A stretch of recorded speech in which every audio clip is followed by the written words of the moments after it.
Wow, today's class is amazing. The teacher scribbles while students chirp, leaving marks. In the classroom, only one girl is staring blankly at the sky. Her easel is as empty as her head as she's showcasing the beauty of emptiness, of freedom of the soul. She's chewing gum, curiously glancing at the upper right. The art teacher knows her name and story. But the teacher's apparent, not one to say you can't leave until it's done. She glanced at her paintbrush and frowned. After trying in vain, as time passed, the classroom air thinned, and the teacher surrendered. After snatching the paintbrush, the teacher loudly acted out, while the girl stared blankly at the easel, fiddling with her backpack. She halted, staring at her lipstick, deep in thought, then tossed her backpack aside. Then she bent down to pick up the lipstick from the floor, giving it a spin before treating it like a crayon. She kept smearing on the easel, as if returning to childhood. The process grew wild, lost in thought. For a moment, she was lost in this crazy creation, lipstick coloring her palms, sweat pouring down as she worked busily until dusk. A casual mention skipped over the teacher eating noodles as Lynn's boy was still waiting, though he remained ever so composed. The teacher's glance at the painting showed a hint of strangeness. Unable to wash paint off, he pulled out his phone again. But what awaited him was still a voicemail. He still couldn't hear the voice he hoped for. When the ringtone rang, the pale-faced boy slumped down. Using the incoming number, he found the boy's WeChat, spotting the girl who betrayed him in a friend's post. The teacher found the girl and signed her up for an art class, recognizing her talent and eager to let the genius shine. The apple and sunflower on the table were his first lesson. She became lively and talked about.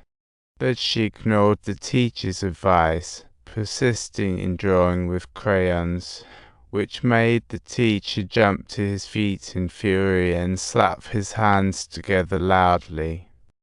She turned into a little tyrant again. The teacher said nothing, simply stuck up his words, and she, living in shadows, began to tremble.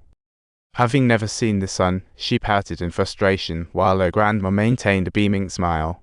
She displayed a frosty face, but Grandma didn't mind, her wrinkled hands presenting delicious fish, the prized yellow croaker laid out before. Grabbing fish bones, she tossed back liquor, her tongue twirling like a whirlwind. Chewing on the careful scraps, for the sake of the boy, her teacher brought out a plastic sheet. Was this some peculiar rite? Today, I want you to draw this.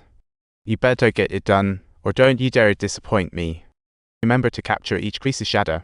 The girl looked reluctant, her dusty easel accompanied by paper rubbing. The teacher's anger gradually climbed in her eyes, like a volcano brimming with lava ready to erupt again. This time, he yanked the drawing paper, chewing gum with increasing vigor. The teacher's face darkened as the easel echoed again. Again. He piled paper onto the easel, adding rhythm, albeit with anger, becoming more serious. Pitifully, she had barely made a few strokes before it was torn to shreds. Is it that hard to capture the light? Is your heart filled with shadows? What else can you do besides running away? The teacher's words made the girl slow down, touching her heart. The teacher walked to the cupboard and pulled out bags. Shrimp paste, dried abalone, dried squid, dried sweet potatoes. Take them away, quickly. Let's get you treated to a special feast.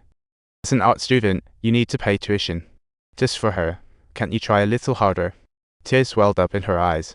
She had never considered the truth. Guilt rushed in like a flood. She dared not look at the teacher, yet she held her head high, trying to hold back tears. But no matter how high she held her head, gravity pulled her down. Perhaps it was time to bow her head. With effort, you'll see the light. Don't overthink it. Keep going. Grandma reminisced, understanding the girl's past, but that wasn't the reason for her special treatment. Especially that day, Grandma nearly knelt down. For over a decade, she had traveled half of China seeking you. Think it over. The shrimp paste and curry may seem unassuming, but they are the best things Grandma could offer. She pouted, yet tears streamed down. In her heart, she found an answer. Perhaps Grandma was the light that could guide her. After school, she found Grandma depositing money. The neighbor said Grandma rented out the house for her education. I understand that attending art school is quite expensive, and I've already made preparations for you. Head back, don't worry. She cast aside her former pride, guilt flooding her heart. Grandma had things to do, but seeing her granddaughter's forlorn face, chose to silently follow behind. Even if they deviated from the path, she never brought it up. Why didn't you remind me? I thought you wanted me to take this road.